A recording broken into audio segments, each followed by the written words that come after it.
माता सरस्वती और ब्रह्मादेव का श्राप एक पौराणिक कथा। भारतीय पौराणिक कथाओं में देवी देवताओं की कहानियां अद्भुत और रहस्यमय हैं। उनमें से एक कथा माता सरस्वती और उनके पिता ब्रह्मा जी के बीच की है, जिसमें ब्रह्मादेव को माता सरस्वती के श्राप का सामना करना पड़ा। यह कथा भारतीय संस्कृति के गूढ़ और नैतिक संदेशों का एक सुंदर उदाहरण है। सृष्टि की उत्पत्ति और ब्रह्मा जी का कार्य। जब सृष्टि का आरंभ हुआ तो ब्रह्मा जी ने अपने तप और शक्ति से संसार की रचना की। उन्होंने आकाश, पृथ्वी, जल, अग्नि और वायु को जन्म दिया, किंतु सृष्टि निर्जीव और निस्तेज लग रही थी। चारों ओर केवल मौन और स्थिरता थी।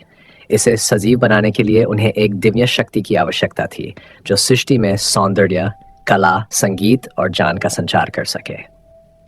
इस उद्देश्य से ब्रह्मा जी ने अपनी शक्ति से देवी सरस्वती का आह्वान किया। देवी सरस्वती का प्रकट होना स्वयं प्रकृति के जीवन का आरंभ था।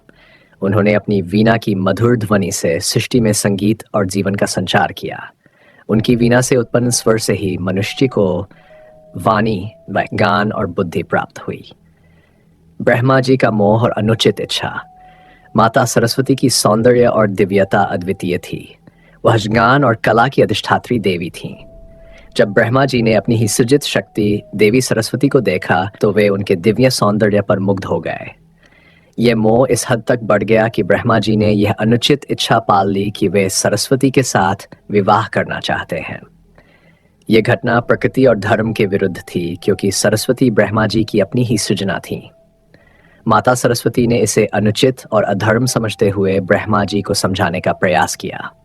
उन्होंने कहा, हे ब्रह्मादेव, आप सृष्टिकर्ता हैं। आपका कार्य धर्म और मर्यादा की स्थापना करना है, न कि स्वयं उसका उल्लंघन करना। मैं आपकी ही सृष्टि हूँ। मेरे साथ इस प्रकार का व्यवहार करना सृष्टि के धर्म को नष्ट करेगा। एंड ब्रह्मा जी का अडिग रहना। माता सरस्वती के लाख समझाने के बाद भी ब्रह्मा जी अपनी इच्छा पर अडिग रहे। उन्होंने तर्क दिया कि सृष्टि के संचालन के लिए उनका ये उचित है। ब्रह्मा जी ने अपनी अन्य शक्तियों को भी अपनी इस इच्छा में समर्थन देने के लिए प्रेरित किया। ये देखकर माता सरस्वती को अत्यधिक क्रोध आया। वह ये जानती थीं कि यदि इस अधर्म को रोका नहीं गया तो सृष्टि में अराजकता फैल जाएगी। उन्होंने ब्रह्मा जी को रोकने के लिए अपने दिव्य रूप का प्रयोग किया और उन्हें श्राप दिया। माता सरस्वती का श्राप। माता सरस्वती ने कहा, हे ब्रह्मदेव, आपने अपने सृजन धर्म का उल्लंघन किया है।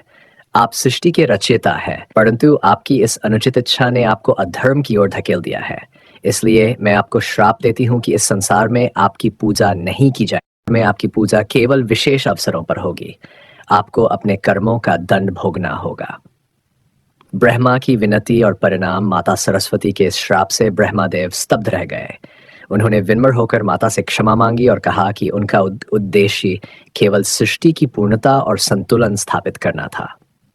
माता सरस्वती ने उनकी विनती सुनकर कहा, आपका कार्य सृष्टि की रचना है, इसलिए आप इसे पूरा करेंगे, लेकिन मानव जाति केवल मुझे, विष्णु और शिव को अधिक पूजनीय मानेगी।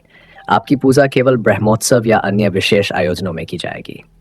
कथा का संदेश। यह कथा यह सिखाती है कि आत्मनियंत्रण और धर्म का पालन कितना महत्वपूर्ण है। ब्रह्मा जैसे देवता को भी अपने कर्मों का फल भोगना पड़ा। वहीं माता सरस्वती के माध्यम से यह भी स्पष्ट होता है कि ज्ञान और बुद्धि का मार्ग ही सच्चा धर्म है। इस कथा में यह संदेश निहित है कि लोभ, मोह और इच्छाओं पर नियंत्रण रखना ही मानव और देव दोनों के लिए आवश्यक है। माता सरस्वती की विद्या और विवेक हमें सदा ये सिखाते हैं कि नैतिकता और आत्मसंयम का पालन करना ही जीवन का मुख्य उद्देश्य होना चाहिए।